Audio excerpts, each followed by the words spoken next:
Sridevan high court judge இருந்தாங்க, ரொம்ப பெரிய இருக்காங்க, அவங்க பெண் ஜட்ஜில் ரொம்ப பெரியவங்க. அவங்க என்கிட்ட ஒரு முறை பர்சனலாக சொன்னாங்க, சார் என்னைக்கெல்லாம் ஜட்ஜ்மெண்ட் டேயோ அன்னைக்கு நான் உங்கள் கேசட் தான் கேட்பேன். ஏம்மா அப்படின்னு, ஒரு ரெண்டு விஷயத்தையும் எடுத்து நியூட்ரலாக நீதியோடு இருக்கணும் அப்படிங்கிற கருத்தை என் மனசில் ஆழமாக பதிய வைக்கிறது உங்களுடைய பேச்சு. அதனால நான் தீர்ப்பு எழுதுறதுக்கு முன்னாடி 1 மணி நேரம் உங்கள் பேச்சை கேட்பேன் தாங்க. பிரபா ஸ்ரீதேவன். அப்ப நம்ம சிந்திக்க வைக்கிறது எது? பேச்சு, எழுத்து, சிந்தனை, கருத்து, இதெல்லாம் தான்.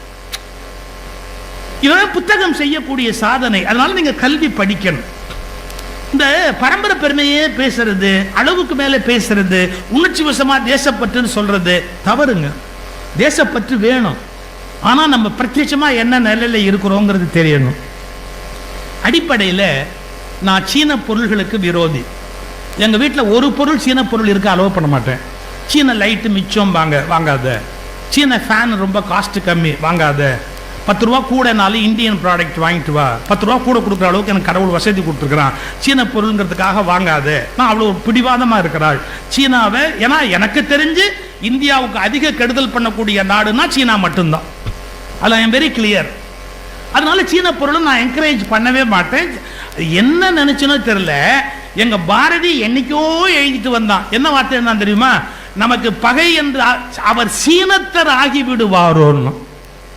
ஒரு பகையை மென்ஷன் பண்ணும்போது அவன் அறியாம ஒரு வார்த்தை போட்டான். அவர் வேற ஏதாவது சொல்லலாம், இல்லை அமெரிக்கர் ஆகி விடுவாரோ, ஐரோப்பியர் ஆகி விடுவாரோ, அவர் சீனத்தவர் ஆகி விடுவாரோ, அப்படிதான் பாரதி எழுதுறான். திருவாக்கு, பாரதியுடைய அருள்வாக்கு. நமக்கு எதிரின்னா அவன் தான்.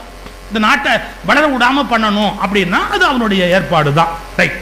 பங்களாதேஷில் போய் காலை வச்சான், பாகிஸ்தானில் போய் காலை வச்சான், இலங்கைக்குள்ளே போய் காலை வச்சான். நம்ம அவங்ககிட்டேன்னு தப்பிக்கிறதுக்கு படாத பாடுபடுறோம். இவ்வளவும் எனக்கு தெரியும், சீனா நமக்கு நல்ல நாடு இல்லைன்னு. ஆனால் நீங்கள் பாரத பெருமைன்னு பேசுறீங்களே, நம்மளை விட 10 டைம்ஸ் அட்வான்ஸாக இருக்கான் சீனா. புரிஞ்சுக்கணும் அவன் என்னென்ன பண்ணியிருக்கிறாங்கிறது நீங்கள் கவனிக்கணும். ஒரு ரயில்வே ட்ராக் போட்டால், மெட்ரோ ட்ரெயின் போட்டால், இது பாருங்க 7 லேயர் உள்ள போடுறான். டிராஃபிக்கை குறைக்கிறதுக்கு 7 லேயர் தோண்டி 7 லேயர் 8 லேயர்னு போட்டு ட்ரெயின் விடுறான்.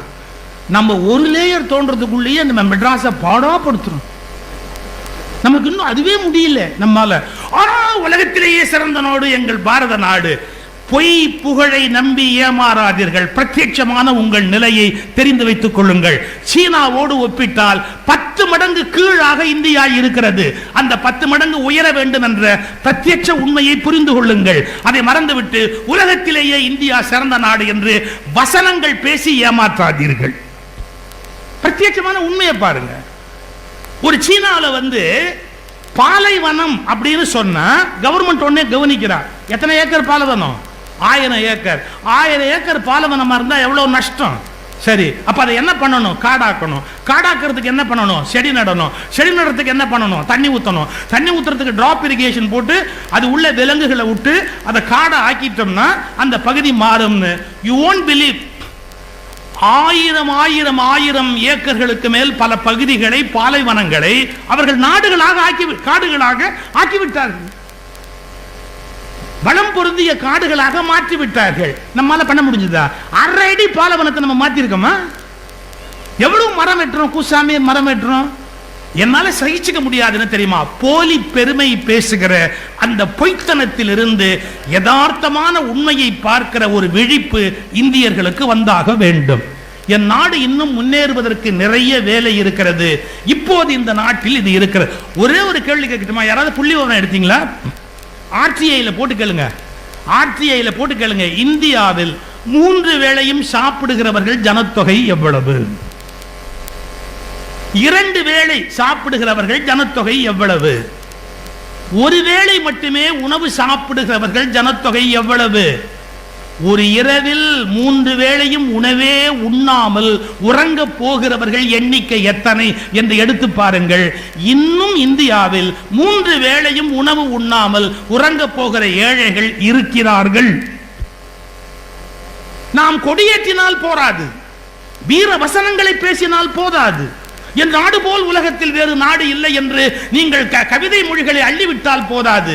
பசி இல்லாதவன் ஒருவன் கூட இல்லாமல் என்றைக்கு இந்தியா மாறுகிறதோ அன்றுதான் இந்தியா ஒரு வளர்ச்சியான நாடே ஒழிய பசியை வைத்துக் கொண்டு நான் அதை செய்து விட்டேன் இதை செய்து விட்டேன் என்று பேசுவது ஊரை ஏமாற்றுகிற வேலை. அது தேச பெருமை இல்லை. நீ உண்மையை உணரணும். இந்த நாட்டில் இன்னும் 3 வேளையும் சாப்பிடாம ராத்திரி தூங்க போற ஏழை இருக்கா. 3 வேளை இல்ல 2 வேளை கூட திங்க முடியாம கஷ்டப்படுறவன், ஒரு வேளை திங்க முடியாம கஷ்டப்படுறவன் எவ்வளவு பேர் இருக்கான்னு தெரியுமா? சரி, நாம என்ன பண்ண முடியும்? உங்க கையில காலில் விழுந்து கேட்கிறேன், உணவை வீண் பண்ணாதீங்க. சாப்பிட உட்காடுறீங்கல்ல, உங்களுக்கு பணம் இருக்குங்கிறதுனால நீங்க பாம்பே ஸ்வீட்ஸ்ல போய் உட்கார்ந்துட்டு எல்லாத்தையும் ஆர்டர் பண்ணிட்டு கொஞ்சம் கொஞ்சம் மிச்சம் வச்சு என்னால சாப்பிட முடியல, எந்திரிக்காதீங்க. ஒருவேளை எங்கிட்ட ஆட்சியை கொடுத்தா, கொடுக்க மாட்டாங்க, கொடுத்தா எவெல்லாம் ஹோட்டல்ல மிச்சம் வச்சுட்டு போறானோ அவனுக்கெல்லாம் பெனால்டி போடுவேன், ஃபைன் போடுவேன். அது எப்படி நீ மிச்சம் வைக்கலாம் சாப்பாட்டு? ஒரு நெல்மணி உண்டாறதுக்கு ஒரு விழவன் என்ன பாடுபடுறான், அதை கடைக்கு கொண்டு வரதுக்கு அந்த வியாபாரி என்ன பாடுபடுறான், அதை சமைச்சு உருவாக்கி கொடுக்கறதுக்கு அடுப்புல எத்தனை பேர் வெந்திருக்கிறான், அதை நீ அப்படியே மிச்சம் வச்சுட்டு எந்திரிக்கிறியே. உன்னை விட ஒரு பெரிய தேச துரோகி இந்த உலகத்தில் இருக்க முடியுமா? கல்யாண வீட்டுக்கு போறான், இலையில கொண்டாந்து எல்லாத்தையும் பரிமாறுறான், ஆன்னு பாக்குறான். ஏன் ஆன்னு பாக்குற? அதை பார்க்கும்போது இது எனக்கு வேண்டாம்பா, அதை வைப்பா, அது வேண்டாம்பா, வைப்பா, வேண்டாம்பா, எனக்கு அது வேண்டாம்பா சொல்லாமல்ல, எது வேண்டான்னு ஒதுக்கலாம்ல. இந்த வம்பு வானான்னு தான் பஃபேன்னு ஒன்று கண்டுபிடிச்சா. நம்மளால அங்கேயும் பிச்சைக்காரன் மாதிரி இப்போ எல்லாத்தையும் அள்ளி போட்டுக்கிட்டு திங்க முடியலன்னு கொண்டு போய் குப்பையில போடுறான். தயவு செய்து இந்த பாவத்தை பண்ணாதீங்க. இன்னும் இந்த நாட்டில் 3 வேளையும் உண்ணாமல் தூங்க போகிற ஏழை இருக்கிறார். இந்த பயத்தோடு ஒவ்வொரு வேளை உணவிலும் கை வையுங்கள். குடிச்சு தண்ணியை வீண் பண்ணாதீங்க. ஒரு பாட்டில் போறோம், கல்யாண வீட்டில் கொடுக்குறாங்க, தண்ணி பாட்டில் குடிச்சிட்டு கால் தள்ள குடிச்சிட்டு அப்படியே வச்சுட்டு வராதிங்க. வெக்கம் மானம் அதெல்லாம் ஒன்றும் கிடையாது. அதை எடுத்து பையில போட்டு எடுத்துக்கிட்டு வாங்க, அதை வழியில குடிங்க, அதில் ஒன்றும் தப்பு இல்லை. அடுத்த பாட்டில் எடுக்காதீங்க. உங்க பாட்டு குடிச்ச தண்ணி பாட்டில் எடுத்துட்டு வாங்க, தண்ணியை வீண் பண்ணாதீங்க. சின்ன விஷயம்தான், ஆனா அந்த விழிப்பு எல்லாத்துலயும் இருக்கணும். யார் வீட்டுக்கு போனாலும் காஃபி சாப்பிடு அப்படின்னு சொல்லுவான், சாப்பிடாதீங்க. அவசியம் இருந்தா மட்டும் சாப்பிடுங்க. அவன் என்ன நினைப்பான், இவன் என்ன நினைப்பான்லாம் ஒன்றும் கவலைப்படாதீங்க.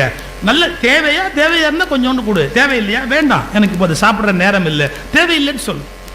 ஒவ்வொரு விஷயத்திலையும் நான் ஏன் சாப்பிடணும், இப்போ ஏன் சாப்பிடணும், எவ்வளவு சாப்பிடணும், இந்த விழிப்பு இல்லைன்னு சொன்னா, உணவு பற்றிய விழிப்பு இல்லைன்னா அவனுக்கு நோய் வரும் இல்லை, தூங்காது. அதைத்தான் நான் சொல்ல வந்தேன். தூக்கத்திலிருந்து எழுந்திருப்பது மட்டுமல்ல, உங்கள் அறியாமையிலிருந்தும் விழிப்பதுதான் மிக மிக அவசியமான ஒன்று இந்த நாட்டுக்கு. சரி, இப்போ இந்த நாடு என்ன திசையை நோக்கி போகணும்? நான் பேசுற விஷயம் நெருடலா கூட இருக்கலாம், எனக்கு அது நோக்கம் அது இல்லை, புரிஞ்சுக்கங்க. இந்த நாட்டை ஏதோ ஒரு வகையில் ஒரு இஸ்லாமிய நாடாவோ, ஒரு கிறிஸ்துவ நாடாகவோ, ஒரு இந்து நாடாகவோ மாற்றிடணும் அப்படின்னு நிறைய பேர் பேசுறாங்க. நான் எல்லா மதங்களையும் சேர்த்தே தான் சொல்றேன்.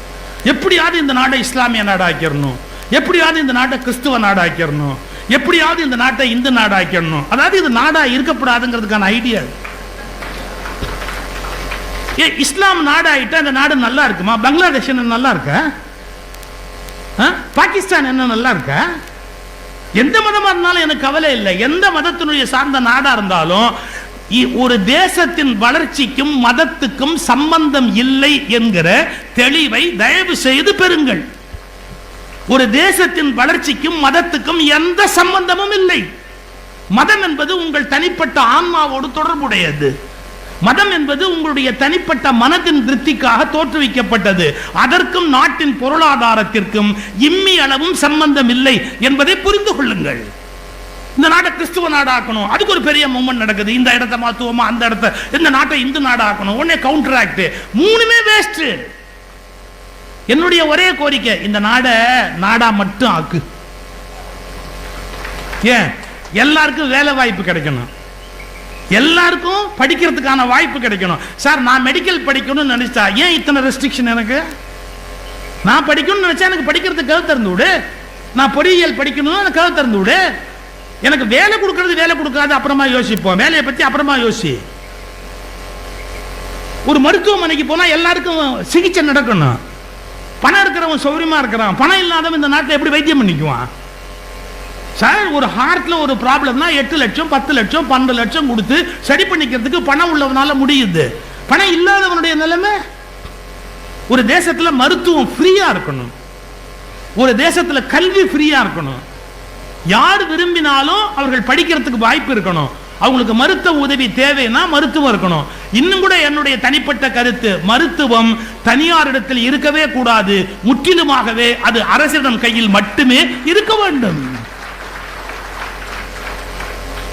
என்ன சயின்ஸ் அட்வான்ஸ் ஆகுதோ அதுக்கு தகுந்ததை உள்ள கொண்டாந்து நடைமுறைப்படுத்தணும். இதெல்லாம் நம்ம செய்யலையே. ஏன் இதெல்லாம் நடக்கலைங்கிறத பத்தியே நம்ம யோசிக்கலையே. வேண்டாத விஷயங்களை பத்தி யோசிக்கிறோம், தேவையே இல்லாத விஷயங்களை பத்தி யோசிக்கிறோம். ஒரு பக்கம் மதம் சார்ந்த அரசியல், இன்னொரு பக்கம் இனம் சார்ந்த அரசியல். நான் என்ன சொல்றேங்கிறது உங்களுக்கு புரிஞ்சா போதும். ஒரு பக்கம் மதம் சார்ந்த அரசியல், இன்னொரு பக்கம் இனம் சார்ந்த அரசியல். இதனால நாடு உருப்பட போறதில்லை. ஏன்? நீ மதம் சார்ந்த அரசியலை கொண்டு வந்தா இவன் இனம் சார்ந்த அரசியலை கொண்டாடுவான். அதுக்கு கவுண்டர் என்ன இருக்கு இவன் கையில? நீ மதம் சார்ந்த அரசியல் முன்னெடுத்தா இனம் சார்ந்த அரசியல்ங்கிறத அவன் முன்னெடுப்பான். ஒன்னு புரிஞ்சுக்கோ, மதம் மாறக்கூடியது, இனம் மாறவே முடியாதது. நான் சொல்றது உங்களுக்கு புரியுதா? இன்னைக்கு நினைச்சா நான் வேற மதத்துக்கு போலாம், அங்கேருந்து இன்னொரு மதத்துக்கு போலாம்.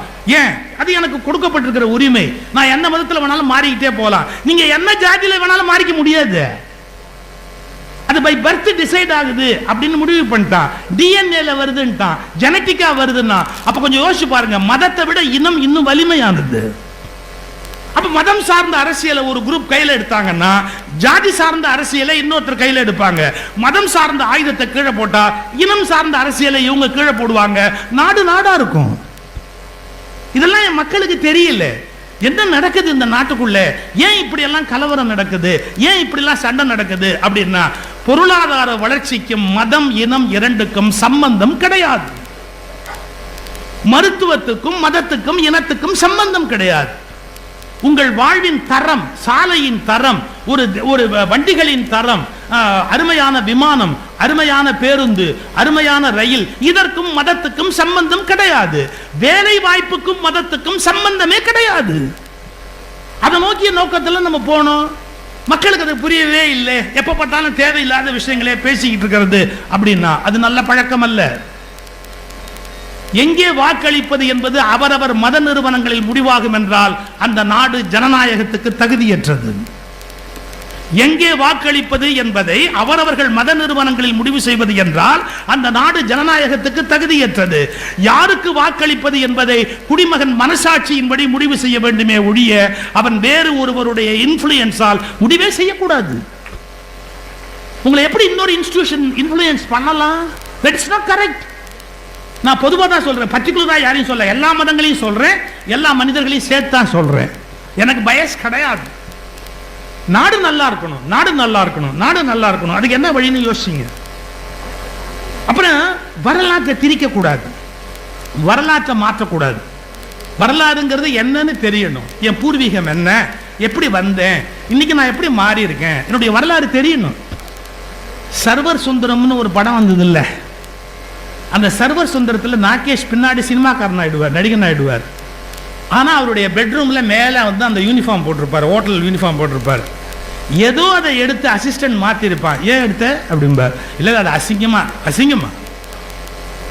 அதுதான் என்னுடைய ஒரிஜினல், நான் அதுலேருந்து தான் வந்தேன். அந்த உணர்வு இருக்கணும், புரியுதா? அதாவது எதிலிருந்து நாம கிளைத்து வந்தோம் அப்படிங்கிற வரலாறு நமக்கு தெரியணும். ஆனால் பழசை வச்சு சண்டை போடக்கூடாது, பழசை வச்சு சண்டை போடக்கூடாது. இப்பெல்லாம் பழசை வச்சு சண்டை போட்டு தீர்க்க முடியாது. பழசெல்லாம் தூக்கி அந்தாண்ட வச்சுட்டு வாட் நெக்ஸ்ட், இந்த ஒரு வார்த்தையை நீங்க வாழ்க்கையில கத்துக்கங்க. சாதாரண வார்த்தை இல்லைங்க, what next.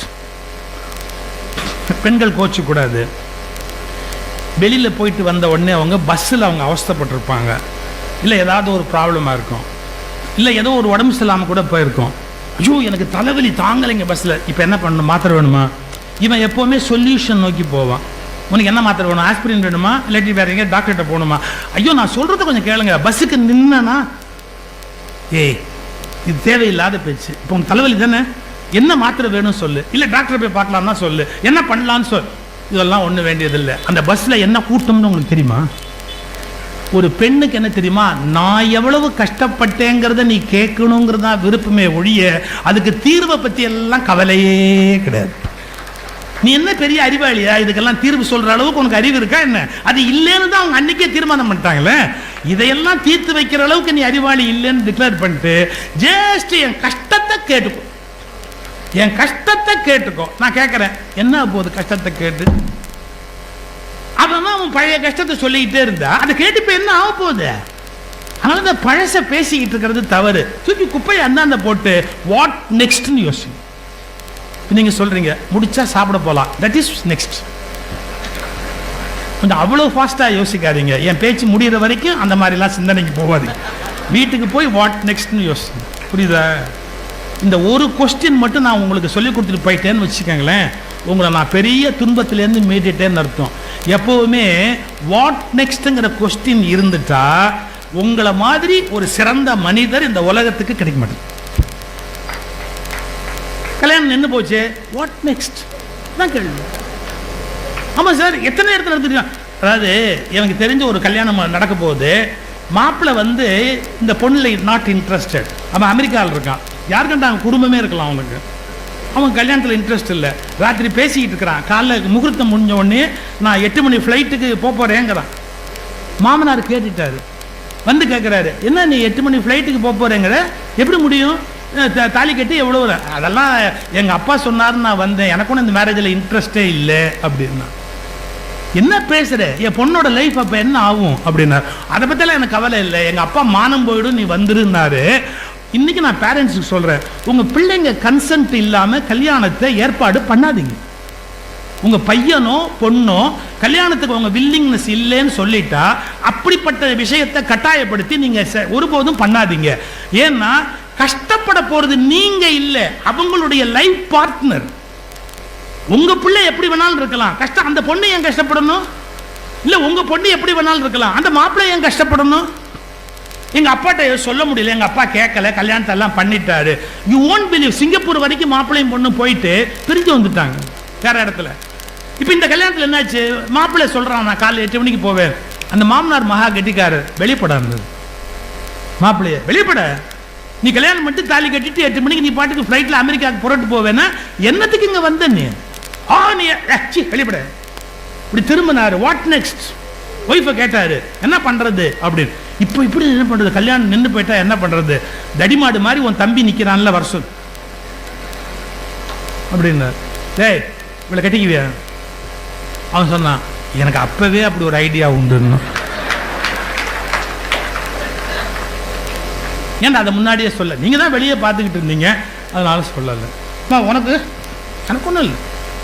They are well of, இன்னைக்கு ரொம்ப பிரமாதமாக இருக்காங்க, நல்லா இருக்காங்க. ஐயோ கல்யாணம் நின்று போச்சு, ஐயோ கல்யாணம் நின்று போச்சுன்னு உட்காந்து ஒப்பாரி வச்சு என்ன பிரயோஜனம்? What next? அடுத்து செய்ய வேண்டியது என்ன? சார் ரயில் மிஸ் ஆயிடுச்சு, அடுத்து செய்ய வேண்டியது என்ன? கார் வச்சுட்டு போக முடியுமா? ஃப்ளைட்டில் ஏறி போய் சேர முடியுமா? இப்படி யோசிக்க பழகுங்க. எப்போ பார்த்தாலும் பழசையை நினைச்சு துக்கப்பட்டுக்கிட்டு அதையே புலம்பிக்கிட்டு இருக்காதீங்க. அதுக்கு மேலே எப்படி போகலாம் அப்படிங்கிறத பற்றி ஒவ்வொரு விஷயத்திலும் உங்களுடைய உணர்வை மேலே கொண்டு வாங்க. இந்த தூங்காதே தம்பி தூங்காதேங்கிறது ஒரு சினிமா பாட்டு வரி இல்லைங்க, அது உள்ள 1000 பொருள் இருக்குதுங்க. 1000 பொருள் இருக்குதுங்க. நான் எல்லாத்தையும் முழுக்க சொல்லிட முடியாது, புத்தக கண்காட்சி, அதனால உங்களுக்கு ஒன்று மட்டும் சொல்கிறேன். அவேர்னஸ் அப்படின்னு இங்கிலீஷில் ஒரு புக் இருக்கு, ஓஷோவுடைய ஸ்பீச். இந்த விழிப்புனா என்னங்கிறத அவ்வளவு அழகாக பேசியிருக்காரு. அது தமிழில் விழிப்புணர்வுனே வந்திருக்கு, கவிதா பப்ளிகேஷன் போட்டிருக்காங்க. விழிப்புணர்வு அப்படின்னு ஓஷோவுடைய புஸ்தகம். உங்களுக்கு வாய்ப்பு இருக்குமானா அதை பொறுமையாக படிங்க. நம்ம எவ்வளவு முட்டாள்தனங்கள்ல இருக்கோம், எவ்வளவு நம்பிக்கைகளை வச்சுக்கிட்டு கஷ்டப்படுறோம், எவ்வளவு சிக்கல்களில் மாட்டிக்கிட்டு கஷ்டப்படுறோம், நம்முடைய பாரம்பரியத்தில் சில விஷயங்களை தேவையில்லாமல் சுமந்துக்கிட்டு எவ்வளவு வேதனைப்படுறோம். இந்த அந்த ரியலைசேஷன் உங்களுக்கு வரணும்னா தயவு செய்து அந்த புக்கை படிங்க. ஒரே ஒன்று மட்டும் சொல்லிட்டு நான் முடிச்சிடுறேன். இங்கே பசங்க வந்திருக்கீங்கல்ல, காலம்பரை பரீட்சைக்கு படிக்கணும், இல்லை ஏதோ ஒன்று ஒரு 5 மணிக்கு எழுந்து படிக்கணும் அப்படின்னு அலாம் வச்சுட்டு படுக்கிறவங்க எவ்வளோ பேர் இருக்கீங்க? அலாம் வச்சுட்டு படுக்கிறவங்க காலையில் எந்திரிக்கணும் அப்படின்னு.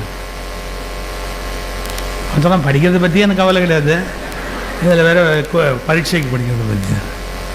ஏதோ ஒன்று இருக்கும்.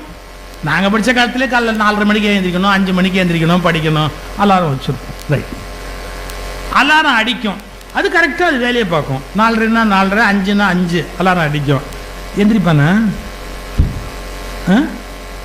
இன்னும் சில பேர் முதல் நாள் ராத்திரி அவங்க அம்மாட்ட சொல்லுவாங்க, அம்மா கரெக்டாக 5 மணிக்கு எப்படிம்மா? 5 இல்லை 5 இல்லை 5 கரெக்டாக எப்படி பார்த்தியா? அப்படி எழுப்பலேன்னு வச்சுக்கோ, என் லைஃபே வீணா போயிடும். இந்த அம்மா இது ராத்திரி 5 மணி வரைக்கும் தூங்காமல் உட்காந்துருக்கும். உள்ள பொண்ணு படிக்குதே 5 மணிக்கு, கண்ணு எந்திரி, கண்ணு எந்திரிக்காது, கண்ணு எந்திரிம்மா, இன்னொரு 5 நிமிஷம் தூங்கிக்கிறேம்மா. பெத்த மனசு உடனே 5 நிமிஷத்தில் எழுப்பிடுவேன். கரெக்டாக 5 நிமிஷம் கழிச்சு எழுப்போம், ஆமா இன்னொரு 5 நிமிஷம் தூங்கிக்கிறோமா அப்படி.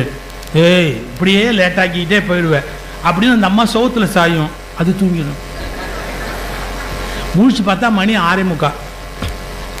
அப்புறம் பிள்ளைய எழுப்பின உடனே அது சொல்லும், ஏம்மா என் லைஃபையே கெடுத்துட்டம்மா, நீ நான் உன்னை 5 மணிக்கு எழுப்புன்னு சொன்னேன் இல்லை, அடாடாடா வசனம் எல்லாம் நடிகையர் திலகம் சாவித்திரி தோத்து போனோம் அந்த மாதிரி, என்னம்மா இப்படி பண்ணிட்டு, நான் உன்னை எவ்வளோ தடவை சொன்னேன் காலை எழுப்பி விடுன்னு. இப்போ என்னுடைய சிம்பிள் கொஸ்டின், 5 மணிக்கு எந்திரிக்கணும் அலாரம் வச்சது யாரு? அலாரம் வச்சது யாரு? நான். 5 மணிக்கு அலாரம் அடிக்குது, இது அம்மா எழுப்புற கதை, நான் சொல்றது அலாரம் வச்சுட்டு கொடுக்குறோம். 5 மணிக்கு அலாரம் அடிச்சது, திருப்பி அடிச்சது யாரு? அலாரத்தை திருப்பி அடிச்சுட்டா பேசாம போயிடும். திருப்பி அடிச்சது யாரு? அதுவும் நான். ஏங்க பைத்தியமா நீ ஏன் 5 மணிக்கு அலாரம் வைப்பியான், அது ஒழுங்கா அடிச்சோன்னு 5 மணிக்கு திருப்பி அடிப்பியான், நீ பைத்தியம் தானே. அப்புறம் நீங்க இந்த இடத்த புரிஞ்சுக்கணும். இதை நான் ஒரு இன்ஜினியரிங் காலேஜில் பசங்களுக்கு பேசுகிறேன், ஃபர்ஸ்ட் இயர் இண்டக்ஷனுக்கு. அலாரம் வைத்த நான் யார், அலாரத்தை திருப்பி அடித்த நான் யார்? நான் ரொம்ப பயட்டிக்காக கேட்குறேன், தான் யார், நான் யார்? ஒரு பையன் சொன்னான், நான் அவன் இல்லை. அதெல்லாம் வாய் நம்ம பசங்களுக்கு பிரமாதமாக இருக்கு. உண்மை சார் அது. இப்போ நான் சொல்லி கொடுத்துட்டு போகிறேன். அலாரம் வைத்த நான் என்பது உங்களுடைய விழிப்பு மனம், கான்ஷியஸ் மைண்ட். அலாரத்தை திருப்பி அடித்த, தூக்கத்தில் திருப்பி அடித்த மனம் உங்களுடைய சப்கான்ஷியஸ் மைண்ட் ஆர் அன்கான்ஷியஸ். இன்னொரு கோணத்தில், அதாவது விழிப்புணர்வு அற்ற மனம் இருக்க, அது திருப்பி அடிச்சிருச்சு, தன்னை அறியாமலேயே ஆட்டோமேட்டிக்காகவே திருப்பி அடிச்சிருச்சு. இன்னைக்கு புரிஞ்சுக்கங்க, விழிப்பு மனம் சொல்லுவதை பின்பற்றுகிறவன் வெற்றி பெறுகிறான், விழிப்பற்ற மனத்தின் செயலில் சிக்கியவன் தோற்று போகிறான். குடிக்கிறது, சிகரெட் பிடிக்கிறது, தப்பான காரியங்களை ஈடுபடுறது எல்லாத்துக்குமே காரணம் என்னன்னு கேட்டீங்கன்னா, கான்சியஸ் மைண்டோட பலம் குறைஞ்சு போய் சப்கான்சியஸ் மைண்டோட பலம் ஜாஸ்தி ஆகிற போதெல்லாம் தோத்து போயிடுவோம். உங்க சப்கான்சியஸ் மைண்ட் தூங்காம விழிச்சிருந்தா மட்டும்தான் எல்லா ப்ராப்ளத்துல இருந்துமே நீங்க வெளியே வர முடியும். இது ஒன்ன புரிஞ்சுக்கிட்டா ஞானத்துக்கு பத்தி கவலையே கிடையாது. அதான் ஞானம், அவ்வளவுதான் ஞானம். உங்களுடைய சப்கான்சியஸ் மைண்ட் உங்க கண்ட்ரோல்ல இருக்கணும். ஒரு சைக்காட்ரிஸ்ட் என்கிட்ட சொல்றாரு, ஒரு டெஸ்ட். ஒருத்தனை என்ன பண்றாரு, ஆழ்நிலை தூக்கம்னு ஒன்று கூட்டிட்டு போவாங்க தெரியுமா? படுக்க வச்சுட்டு அவங்க 1 2 3 இப்படி சொல்லுவாங்க, இல்லை வேற ஏதாவது ஒரே மாதிரி ரித்தமிக்கா ஒரு வாய்ஸ் சொல்லுவாங்க. மைண்ட் வித்ரா ஆகிட்டே போயிடும், பேஷண்ட்டு தூங்க ஆரம்பிச்சிருவான். சைக்காட்ரிஸ்ட் இதான் பண்ணுவாங்க தூங்க வைக்கிறதுக்கு. ஆனால் அதுக்கு சைக்காட்ரிஸ்ட்லாம் வேணுங்கிற அவசியம் இல்லை, பேச்சாளனே போதும். அவன் தூங்க வைக்கிற மாதிரி வேற எவனுமே தூங்க வைக்க முடியாது. இல்லை ஸ்கூல் டீச்சர், அது மாதிரி ரொம்ப இம்பார்ட்டன்ட், அவங்களாலையும் முடியும் தூங்க வைக்கிறது. இந்த சைக்காட்ரிஸ்ட் தூங்க வைக்கும்போது என்ன பண்ணிட்டான், ஆழ்நிலை தூக்கத்துக்கு கூட்டிகிட்டு போயிட்டு குறும்பா ஒரு காரியம் பண்ணிட்டான். என்ன தெரியுங்களா, ஒரு தலகாணியை எடுத்து கையில் கொடுத்தான். அவன் தூக்கத்தில் இருக்கான், ஆழ்நிலை தூக்கத்தில். இந்த தலகாணி யார் தெரியுமா? யாரு? உன் காதலின்னா. அப்படியா? எங்க உன் காதலிக்கு ஒரு முத்தம் கொடு அப்படின்னா. இவன் முத்தம் கொடுக்குறான். கொஞ்ச நேரம் கழிச்சு சொன்னா, இப்போ மணி 7:10, நீ மறுபடியும் 8:10க்கு மறுபடியும் உன் காதலிக்கு ஒரு முத்தம் கொடுக்கணும். இதான் அந்த மைண்டில் போன தாட்டு. 8:10க்கு நீ முத்தம் கொடுக்கணும் ஒரு தாட் போட்டான். போட்டுட்டு கொஞ்சம் கொஞ்சமாக தூக்கத்திலேருந்து அவனை எழுப்பிட்டான். எழுப்பினதுக்கு அப்புறம் அவனுக்கு தெரியாது என்ன உள்ள போடப்பட்டதுன்னு தெரியாது. எழுப்பினதுக்கு அப்புறம் என்ன பண்ணிட்டார் இந்த டாக்டர், தலகாணியை எடுத்து ஷெல்ஃபில் வச்சு பூட்டிட்டார், சும்மா சாத்திட்டார் தலகாணி. 8 ஆச்சு, 8 5 ஆச்சு, 8:10 இவனுக்கு உடம்பு ஷிவரிங், நடுங்குது. படப்படன்னு இப்படி தேடுறான், அப்படி போகிறான். டாக்டர் இங்கே ஒரு தலாணி இருந்து எங்க? டாக்டர் இங்கே ஒரு தலாணி இருந்து. இப்போ என்னத்துக்கு தலாணி? நீ என்ன இப்போ தூங்குவா போற? அதெல்லாம் இல்லை, அந்த தலாணி எங்க? தலாணி எங்க? அவன் கேட்குறான். எதுக்குடா அதை வச்சு நீ என்ன பண்ண போற? அங்க தேடி இங்க தேடி நேரா ஷெல்ஃபுக்கு போய் திறந்து அதை எடுத்து அப்படியே ஒரு முத்தம் கொடுத்தான். இவர் கேட்டார், இது இந்த தலைவனுக்கு எதுக்கு முத்தம் கொடுத்த? தெரில. உள்ளேருந்து ஒரு பரபரப்பு, குடு குடு குடுன்னு. நல்லா புரிஞ்சுக்கிட்டீங்களா? உங்க ஆழ் மனசுல சில விஷயத்தை போட்டாச்சுன்னா ஏன் செய்யறோம் எதுக்கு செய்யறோம்னு தெரியாமையே நீங்க மற்றவங்க முன்னாடி அந்த காரியத்தை செஞ்சுக்கிட்டு இருப்பீங்க. நம்ம ஆழ்மனம் எப்போ விழிச்சிருக்கும் தெரியுங்களா? அம்மாவோட கர்ப்பத்தில் இருந்த பார்த்தீங்களா? அம்மாவோட கர்ப்பத்தில் இருந்த காலத்திலேயே அவ மனசுல ஓடிச்சு பார்த்தீங்களா? அதெல்லாம் நம்ம மனசுல இருக்கும். நம்ம ஏன் செய்யறோம் எதுக்கு செய்யறோம்னு நமக்கு தெரியாது, ஆனா அந்த காரியத்தை நம்ம செய்வோம். இது நீங்களா இதுல இருந்து விழிச்சா உண்டே ஒழிய இந்த தூக்கத்திலிருந்து இன்னொருத்தர் எழுப்ப முடியாது. அந்த தூக்கத்திலிருந்து எழுப்புறவனுக்கு தான் ஞான குரு அப்படின்னு பேர். அந்த தூக்கத்திலிருந்து உங்களை தட்டி எழுப்பணும். குடிக்கிறது, சிகரெட் பிடிக்கிறது யாரும் தெளிவான அறிவோட பிடிக்க முடியாது. சிகரெட் பிடிக்கிறது பார்த்தீங்களா, ஒரு படபடப்பு இருக்கும். அவன் அறியாமையே ஒரு தட்டுவான், இப்படிமா பத்த வைப்பான், ஒரு பரபரப்பு இருக்கும். ஏன்னா அவனுடைய ஆழ்மனம் வசியமாகி இருக்கிறதால அந்த காரியம் பண்றான். ஒரு தெளிவான அறிவோடு இருந்து அவனால ஒருபோதும் சிகரெட் பிடிக்க முடியாது. ரைட். நான் ஒரு ஹையஸ்ட் பிலாசபியை எவ்வளோ ஈஸியாக சொல்ல முடியுமோ சொல்லிட்டு இருக்கிறேன். இதுலேருந்து விழிக்கிறதுனா என்ன அர்த்தம்?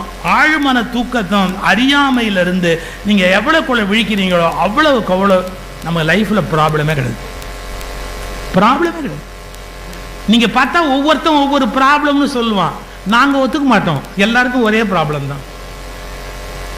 இல்லை எங்கள் மாமியார் கொடுமைப்படுத்துகிறா, ரைட்டு. மருமக கொடுமைப்படுத்துகிறா, ரைட்டு. எனக்கு எங்கே போனாலும் தோற்று போகிறேன், ரைட்டு. எனக்கு மட்டும் எப்போவுமே கடன் இருக்குது, ரைட்டு. எனக்கு மட்டும் காரியமே ஆக மாட்டேங்குது, ரைட்டு. சாப்பாட்டுக்கு போனால் கூட எனக்கு வர வேண்டியது வரவே மாட்டேங்குது.